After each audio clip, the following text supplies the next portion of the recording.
The doors of Serena Cole's wedding hall opened at the worst possible moment. Guests turned. Conversations stopped. A man in a simple black suit walked in calm, steady, out of place. Serena smiled, then froze. It was Daniel Wright, the poor cleaner she had invited as a joke. 3 weeks ago, she laughed while inviting him, certain he would never come, certain he would stay invisible where people like him belonged. But today, Daniel showed up, and the question was no longer who he was. It was who would be humiliated now. Daniel Wright pushed the cleaning cart across the 42nd floor of Cole Dynamics every night at 9:30. The hallways were empty by then. Most employees had gone home hours earlier. Only security remained, nodding at him from behind their desks, their attention already back on their phones. He preferred it this way. No one watched him. No one asked questions. No one expected him to explain why a man his age 34 was emptying trash bins in a building full of people half his age earning 10 times his salary. Daniel didn't mind the work itself. It was honest. It paid rent. It kept food on the table for Lucas. That was enough. He cleaned methodically, floor by floor, office by office. Glass desks wiped clean. Carpets vacuumed in straight lines. Trash collected. Recycling sorted. He moved through the spaces like a ghost, touching everything, noticed by no one. The building managers never complained. Daniel was reliable in a way that made him forgettable. He had learned long ago that invisible was safer than noticed. At 11:15, Daniel clocked out. He walked 6 blocks to the bus stop, rode 20 minutes to the south end, then walked another 4 blocks to the apartment. The lights were still on. Mrs. Chen opened the door before he could knock. She was 72, gray-haired, patient in ways Daniel could never repay. "Lucas finished his homework," she said quietly. "He ate the soup. He wanted to wait up for you." Daniel handed her $40. "Thank you." She waved it off like she always did, but took it anyway. They both knew she needed it. Inside, Lucas was asleep on the couch, a library book open on his chest. Daniel lifted him carefully, carried him to the bedroom, pulled the blanket over him. Lucas stirred. "Dad, I'm here. Did you have a good day?" Daniel looked at his son's face, small, trusting, unaware of how hard things were. "Yeah, buddy, I did." Lucas smiled and turned over. Daniel stood there for a moment, watching him breathe. This was the only thing that mattered. Not the job. Not the building. Not the people who walked past him every day without seeing him. Just this. He went to the kitchen, made himself a sandwich, sat at the table in the dark. The apartment was small. 1 bedroom, a cramped kitchen, a living room that doubled as Daniel's sleeping space. The furniture was second-hand. The walls needed paint. The faucet dripped no matter how many times he tightened it. But it was theirs. Daniel had been raising Lucas alone since his wife left 4 years ago.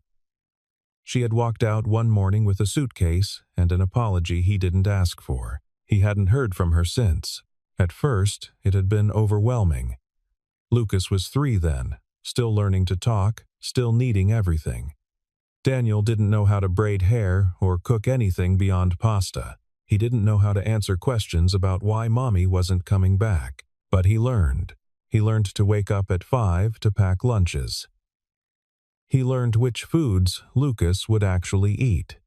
He learned to read bedtime stories with different voices for each character. He learned to be both parents, even when he had no idea what he was doing.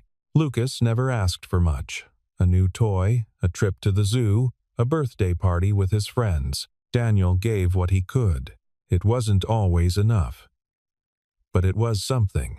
He finished his sandwich, washed the plate, turned off the light. Tomorrow would be the same as today. Wake up, get Lucas ready, drop him at school, sleep a few hours, pick Lucas up, make dinner, go to work, come home. Repeat. Daniel didn't dream of wealth. He didn't imagine a life where he wore suits and made decisions in boardrooms. He just wanted Lucas to have more than this.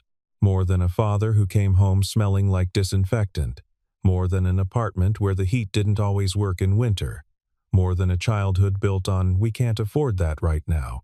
Daniel lay down on the couch, pulled the thin blanket over himself, closed his eyes. He didn't know that in 3 weeks, his entire world would shift. He didn't know that the woman who signed his paychecks would offer him something meant to humiliate him, and he didn't know that he would accept it anyway. Serena Cole stood at the floor-to-ceiling window of her office, looking down at the city below. From this height, everything looked small, manageable, under control. She liked it that way. Cole Dynamics was her creation. 10 years ago, she had taken a failing tech consultancy and turned it into one of the most profitable firms in the region. 300 employees, 12 floors, contracts with half the Fortune 500. She had built it all through discipline, precision, and an unwillingness to accept anything less than excellence. People respected her, feared her, sometimes, but mostly respected her. Serena had built her reputation on precision. She didn't tolerate mistakes. She didn't accept excuses. She hired the best, paid them well, and expected excellence in return. Those who couldn't deliver didn't last long. Her office reflected that philosophy: minimalist, clean, expensive without being ostentatious. A glass desk with nothing on it but a laptop and a single pen. White walls, black furniture, a view that reminded everyone who entered that they were standing in the presence of someone who had climbed very high. Serena's assistant knocked softly before entering. "Your 4 o'clock is here," Patricia said. Serena didn't turn around. "Send them in." The meeting was routine. A prospective client, nervous and eager to impress. Serena listened, asked pointed questions, made no promises. By 4:30, they were gone. She didn't think about them again. That evening, Serena stayed late going over wedding details with Patricia. The ceremony was 3 weeks away. Every detail had been planned months in advance. Venue, catering, flowers, music, nothing left to chance. She was marrying Connor Hastings, a corporate attorney with the right background, the right connections, the right ambitions. Their engagement had been efficient. No drama, no surprises. Just 2 successful people agreeing that their lives aligned. Serena didn't believe in fairy tales. She believed in partnerships that made sense. "Guest list is finalized," Patricia said, scrolling through her tablet. 218 confirmed. "Good." Photographer confirmed. Videographer confirmed. String quartet confirmed. Serena nodded. "Anything else?" Patricia hesitated. "The seating chart. A few people are concerned about where they're placed. Let them be concerned." Serena had no patience for status games. She had arranged the seating based on professional value, not personal feelings. If someone didn't like their table assignment, they could choose not to attend. As Patricia left, Serena glanced out the window again. The cleaning crew was starting their rounds. She could see them moving through the offices below, pushing carts, emptying bins. Serena had never learned their names. They were part of the building's infrastructure, necessary but invisible, like the ventilation system or the elevator mechanics. You didn't think about them unless something went wrong. She turned away, gathered her things, left for the evening. Her driver was waiting downstairs. The car was warm, quiet, insulated from the cold outside. As they pulled away from the building, Serena saw one of the cleaning crew standing at the bus stop. A man in a worn jacket, hands in his pockets, staring at nothing. She didn't recognize him. She didn't try. By the time the car turned the corner, she had forgotten he existed. 3 weeks before the wedding, Serena held a small gathering in her office. It wasn't official, just her and 5 senior managers discussing final logistics over wine and catered appetizers. The kind of casual networking that reinforced hierarchy without acknowledging it. Rachel Simmons, VP of Operations, raised her glass. "To Serena. May your marriage be as successful as your quarterly earnings." Everyone laughed. Serena smiled. "That's setting a high bar. You've never failed to meet one yet," said Marcus Trent, head of finance. The conversation drifted. Wedding venues, honeymoon destinations, the exhausting process of managing vendors. At least you won't have to worry about uninvited guests, Rachel said. 200 people is already generous. Too generous, Serena replied. Half of them are Connor's law school friends. I've met maybe 10%. Marcus leaned back. You could always pad the numbers. Invite some unexpected guests. Like who? I don't know. Make it interesting. Invite someone completely random. Rachel laughed. Like the mailroom guy? Or the cleaning crew, Marcus added, grinning. Imagine their faces. The others chuckled. Serena tilted her head. That's actually not a bad idea. The room went quiet. You're joking, Rachel said. Why not? It would be memorable.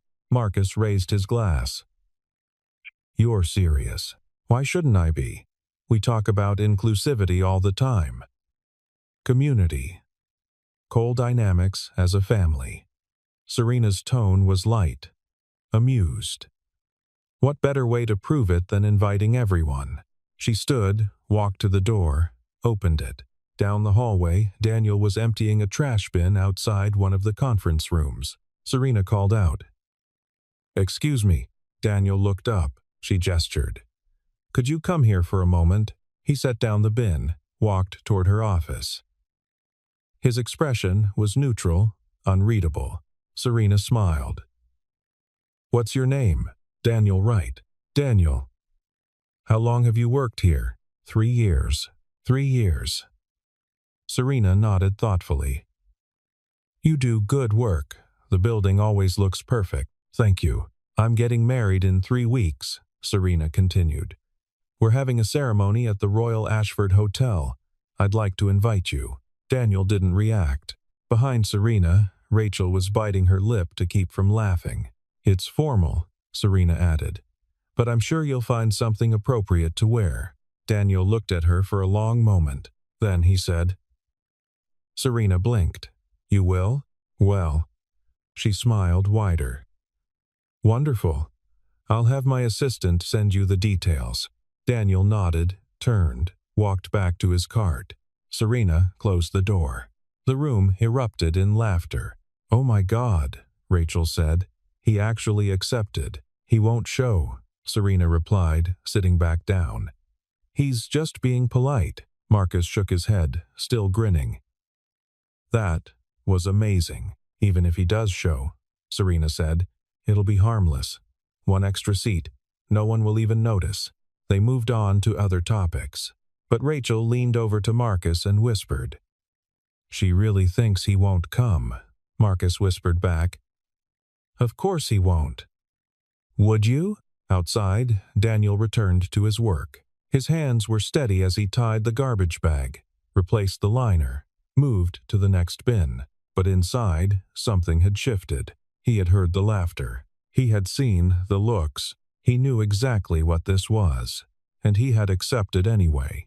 That night, Daniel sat at the kitchen table long after Lucas had gone to bed. The invitation sat in front of him. Patricia had sent it via internal mail the next day, just as Serena promised. Thick cardstock, gold lettering, a formal request for the honor of his presence. It was almost funny. Daniel had been invited to plenty of things in his life. Birthday parties when he was a kid, a high school graduation he never attended. His own wedding, which felt like a lifetime ago. But this was different. This wasn't an invitation. It was a test. Serena Cole wanted to see if he would embarrass himself. Show up in the wrong clothes, say the wrong things, prove that people like him didn't belong in places like that. Or maybe she expected him not to show at all.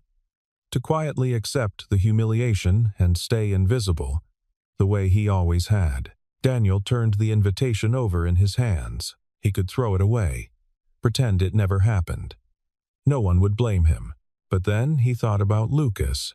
What would his son learn if Daniel spent his whole life avoiding difficult moments? If he taught him that the safest thing to do was keep your head down and hope no one noticed you? Lucas was 7. He was watching everything Daniel did, learning how to be a man by watching his father. And Daniel didn't want to teach him that hiding was the answer. He stood, walked to the window, looked out at the street below. It was late. The streetlights cast long shadows. A few cars passed, their headlights cutting through the dark. Daniel wasn't angry. He wasn't planning revenge. He just didn't want to be afraid anymore. Not of people like Serena Cole. Not of rooms full of strangers.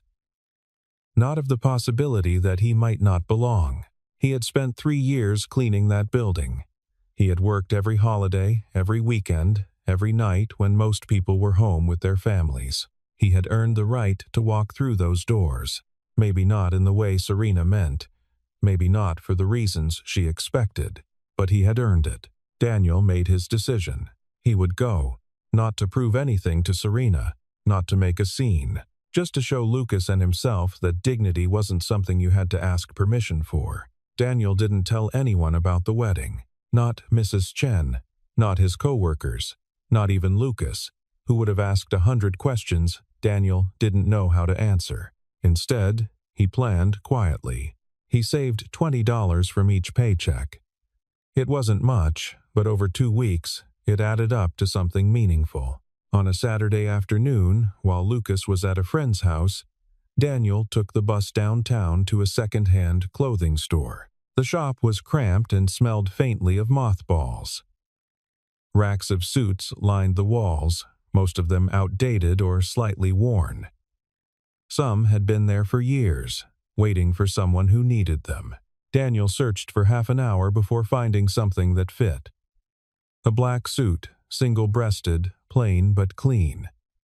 The fabric was a little shiny from age, but it didn't have any stains or tears. The clerk, an older man with reading glasses, looked him over. "Wedding? Yeah. Yours?" The man nodded, didn't ask more questions. $45 for the suit. I can throw in a white shirt for another 10. Daniel counted out the bills. At home, he hung the suit in the closet, behind his work clothes where Lucas wouldn't see it. Every night, he looked at it before leaving for work. It wasn't expensive, it wasn't new, but it was clean, presentable. It would be enough.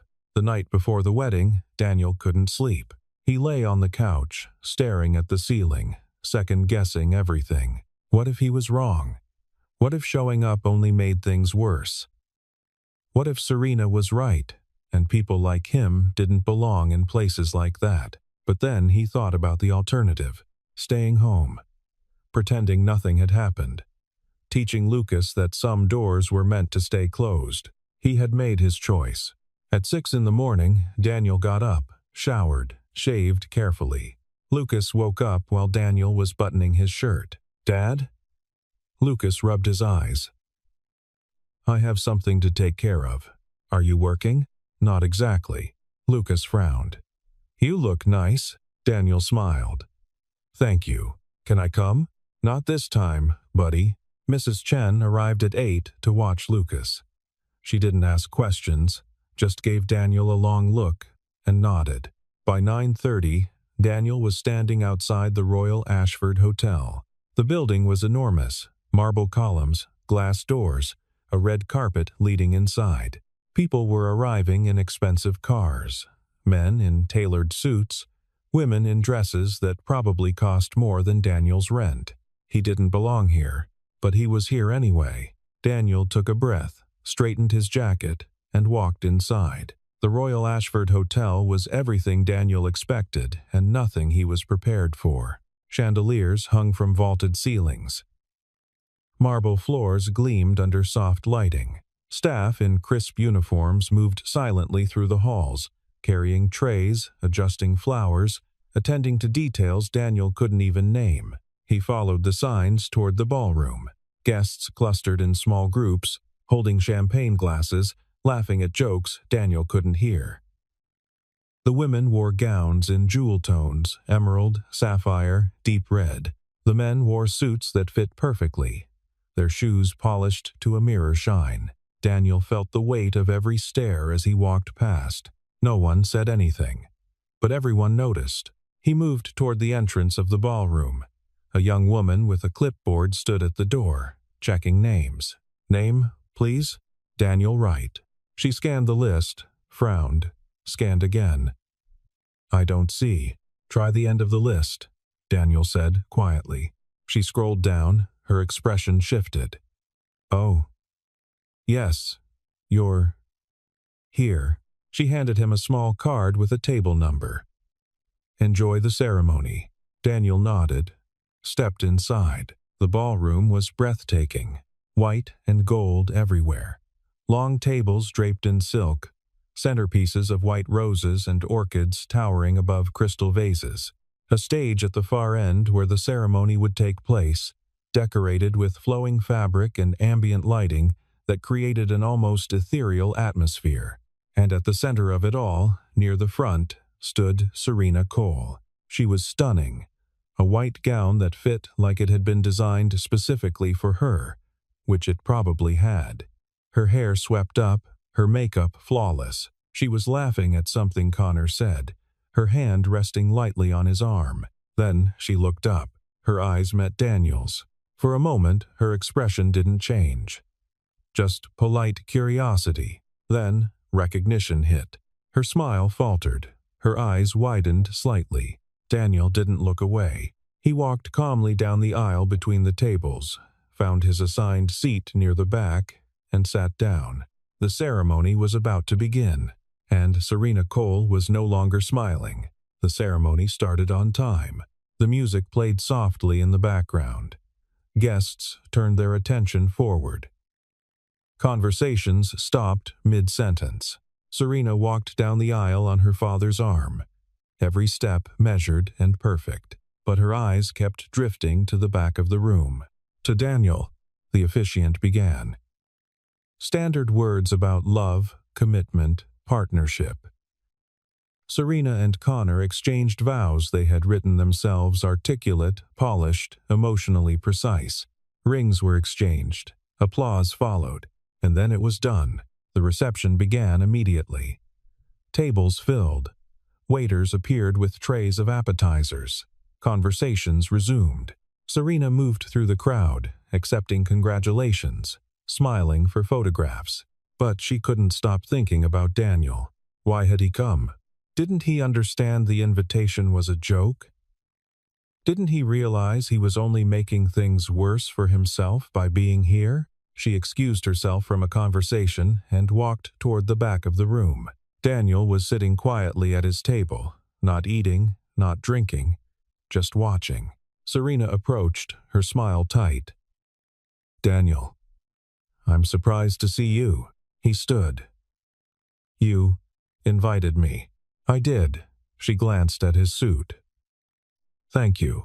I wasn't sure you'd find something appropriate. Her tone was light, but the insult was clear. Daniel didn't react. It's a good suit, of course. Serena's smile widened.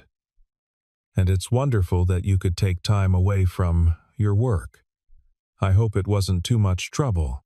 It wasn't. Rachel appeared beside Serena, barely hiding her amusement. Oh my God. He actually showed. Rachel, this is Daniel, Serena said smoothly. He works at Cole Dynamics. Doing what? Maintenance. Rachel's smile sharpened. How nice. It's always good to have diverse perspectives at these things. Daniel looked at her. I clean the offices. Right. Rachel glanced at Serena. That must be so fulfilling. It pays the bills, Daniel said quietly. Serena leaned in slightly. And your son? Lucas, isn't it? Is he here? Daniel's expression didn't change. He's at home. Of course. Probably more appropriate. Serena tilted her head. I hope you're enjoying yourself. The food is excellent. The chef is Michelin-starred. I'm sure it is. Feel free to take home leftovers, Rachel added. We always have too much. Daniel didn't respond. Other guests were starting to notice. Conversation slowed, heads turned. Marcus joined them, his voice carrying. Serena, is everything all right? Perfectly fine, Serena said. Just welcoming one of our employees. Marcus looked Daniel up and down. Generous of you to invite. I believe in inclusivity, Serena replied, her tone bright. Daniel finally spoke. Should I leave? Serena blinked. Why would you leave? Because you didn't actually want me here. The words hung in the air. Serena's smile tightened. That's not true. Then why did everyone laugh when you invited me? Rachel's face went pale. Marcus looked away. Serena straightened. I think you're misunderstanding. I heard it, Daniel said. Through the door. All of you. The nearby tables had gone completely silent now. People were listening. Serena's voice dropped. You're making a scene. No, Daniel said quietly. I'm just standing here. Then perhaps you should sit down. I will. Daniel looked at her steadily. After you tell everyone why you really invited me, Serena's face flushed. I don't know what you're talking about. You wanted to see if I'd show up. You wanted to see if I'd embarrass myself. Maybe you thought it would be funny. Entertainment for your guests. Rachel stepped forward. That's not. It's okay, Daniel interrupted. I understand. People like me aren't supposed to be in places like this. We're supposed to stay in the background. Clean up after you. Stay invisible. Serena's voice shook slightly. You're being ridiculous. Maybe. Daniel's voice was calm, measured, without anger or bitterness. But I came anyway. Someone at a nearby table started to stand. A man in his 60s, silver-haired, wearing an expensive suit that looked custom-tailored. Excuse me, he said loudly. But I'd like to know what's going on. Serena turned. Mr. Lawson. Henry, the man corrected. He looked at Daniel. Who are you? Daniel Wright. I clean the offices at Cole Dynamics. Henry's eyes narrowed. And Serena invited you to her wedding? Yes, sir. Daniel didn't answer. Henry turned to Serena. Why? Serena's smile was brittle. It was a gesture of goodwill. You thought it would be amusing, Henry said flatly. The room had gone completely silent. Serena's mouth opened, closed. Henry looked at Daniel. Did you know it was a joke? And you came anyway? Daniel hesitated. Then he said, Because I didn't want my son to think I was afraid. Henry stared at him for a long moment. Then he held out his hand. Henry Lawson. Daniel shook it. Henry turned back to Serena. I've known you for 5 years, Serena. I've invested in your company. I've recommended you to my colleagues. But this, he gestured around the room. This is beneath you. Serena's face had gone white. Henry, please. I'm going to leave now, Henry said. And I think you should apologize to this man. He walked toward the exit. One by one, other guests began to stand. Not all of them. But enough. Serena stood frozen as people filed past her, their faces carefully neutral. Rachel touched her arm. Serena, don't, Serena whispered. Daniel didn't move. He waited until the room had quieted again. Then he said, I'm sorry your wedding was ruined. Serena looked at him, her eyes filled with something close to desperation. Then why did you come? Because you invited me. But you knew. I knew exactly what it was, Daniel said. But I came anyway. Not to embarrass you, not to make a point. Just to show my son that when someone tries to make you feel small, you don't have to accept it. He turned to leave. Serena's voice stopped him. Wait. He looked back. I'm sorry, she said quietly. Daniel nodded once. Then he walked out. The ballroom buzzed with uncomfortable energy. People returned to their seats, but the conversations were different now. Quieter, more cautious. Connor appeared at Serena's side, his face carefully blank. What the hell just happened? Serena couldn't answer. Rachel tried to smooth things over, moving from table to table with apologies and reassurances. Just a misunderstanding. Everything's fine. But it wasn't fine. At a corner table, Elaine Parker sat with 3 other guests. She was 62, a former executive who had retired after decades in corporate leadership. She had been quiet during the confrontation, watching. Now she stood. "Excuse me," Elaine called out. The room quieted again. Serena turned. "Elaine, please, I need to say something," Elaine interrupted. She wasn't loud. She didn't need to be. She looked around the room. "I've known Serena for 8 years. I was her mentor when she first started Coal Dynamics. I taught her about leadership, about building a company, about treating people with respect." Her gaze landed on Serena, and tonight, I watched her forget every single lesson. Serena's face crumbled. "Elaine, that man showed more dignity in 10 minutes than this entire room has shown all night," Elaine continued. "He came here knowing he wasn't welcome, knowing he'd be mocked. And he came anyway, not out of pride, not out of revenge, but because he wanted his son to see him stand up for himself." She paused. "And what did we do? We laughed. We insulted him.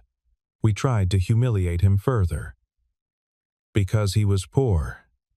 Because he wore a second-hand suit. Because he cleans our offices while we sleep." The silence was absolute. Elaine set her napkin on the table. "I'm leaving, and I suggest the rest of you think about what kind of people you want to be." She walked out. 3 other guests followed her. Serena stood motionless in the center of the room. Connor touched her shoulder. "Serena," she pulled away. "Don't." Rachel approached. "We can fix this. We can." "Fix what?" Serena's voice cracked. "My wedding is falling apart. My guests are leaving. And it's my fault." "It's not. It is." Serena looked around the ballroom.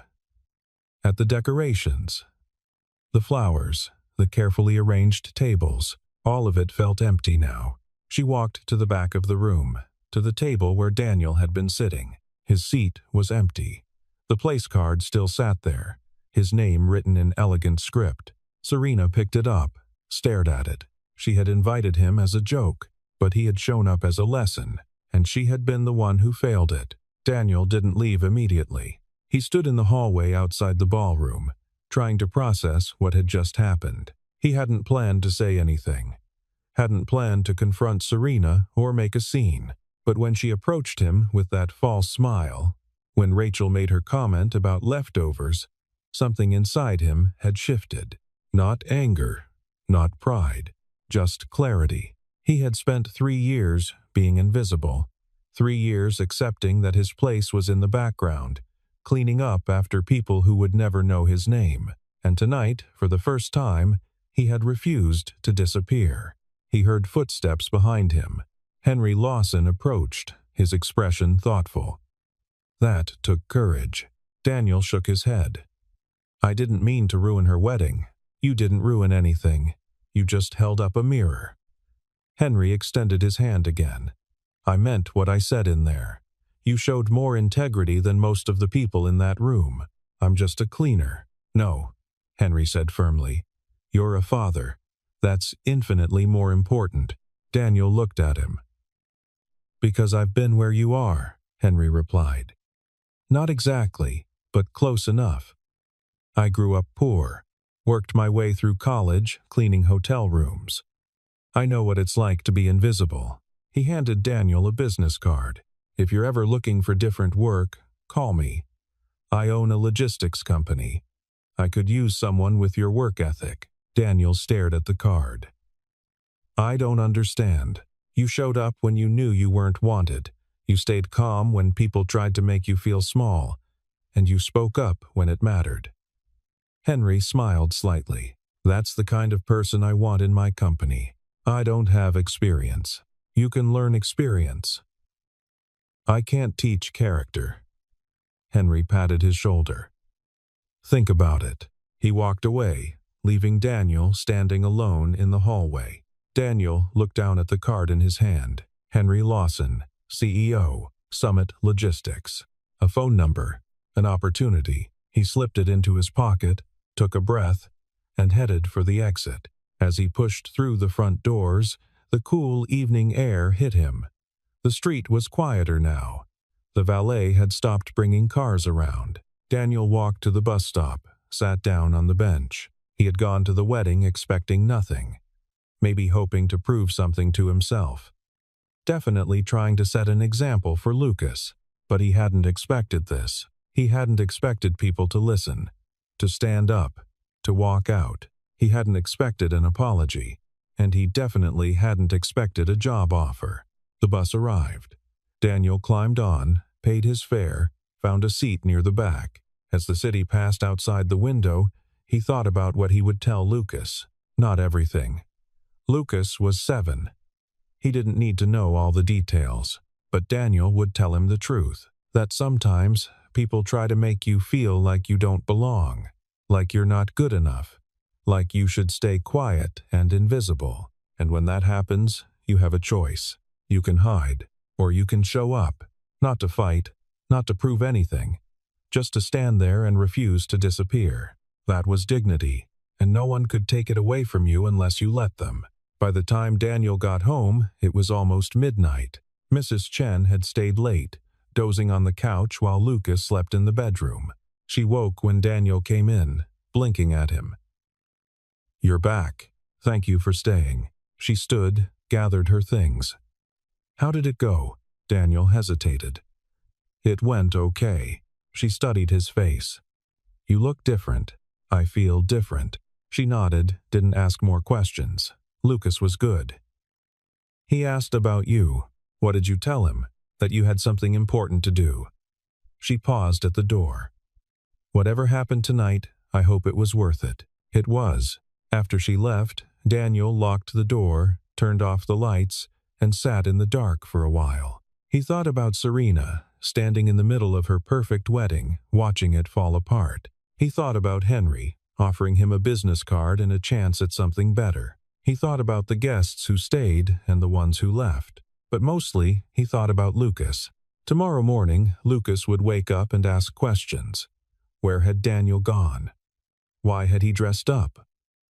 And Daniel would tell him the truth, that someone had tried to make him feel small, and he had refused. Not with anger, not with violence, just with presence. He had shown up. He had stood there. He had spoken when it mattered. That was enough. Daniel went to the bedroom, looked at Lucas sleeping peacefully. His son was everything that mattered. Not the job. Not the building. Not Serena Cole or her wedding or any of it. Just this, a small boy who trusted him, who looked up to him, who learned how to be a person by watching what his father did. Daniel had taught him something tonight. Maybe not the lesson Serena intended, but the lesson Lucas needed. That dignity wasn't something you wore. It wasn't something you bought. It wasn't something that came with money or status or the right kind of suit. It was something you carried inside you, and no one could take it away. Daniel pulled the blanket over Lucas, kissed his forehead, and left the room. He changed out of the suit, hung it carefully back in the closet. Then he lay down on the couch, closed his eyes, and slept. The next morning, Serena sat alone in her apartment. Connor had left early. The wedding had continued after Daniel left, but half the guests departed early. The rest stayed out of obligation. She sat at her dining table, staring at the invitation she had sent Daniel. A single cleaner had walked into her wedding and exposed everything she had tried so hard to build. Except he hadn't exposed anything. He had just refused to accept the role she had assigned him. Someone who used people for entertainment, who built walls between herself and anyone she deemed beneath her, who mistook power for worth.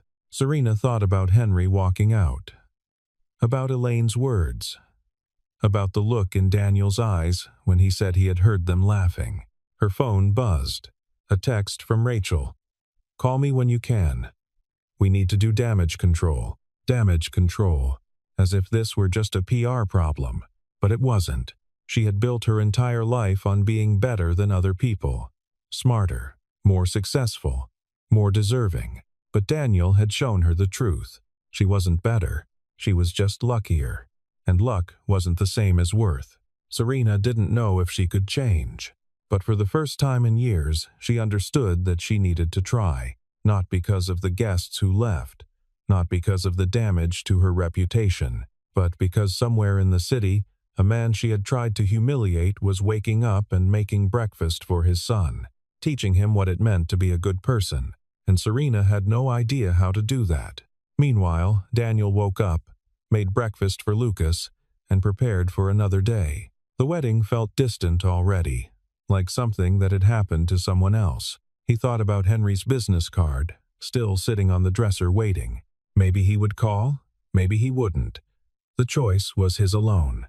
But either way, he had done what he set out to do. He had shown Lucas that dignity wasn't something you wore or bought. It was something you carried inside, and no one could take it away. Daniel sat down next to his son, helped him with his homework, and didn't think about weddings or ballrooms or anything beyond this moment, because this was what mattered. A father and his son, building a life together, one day at a time, with dignity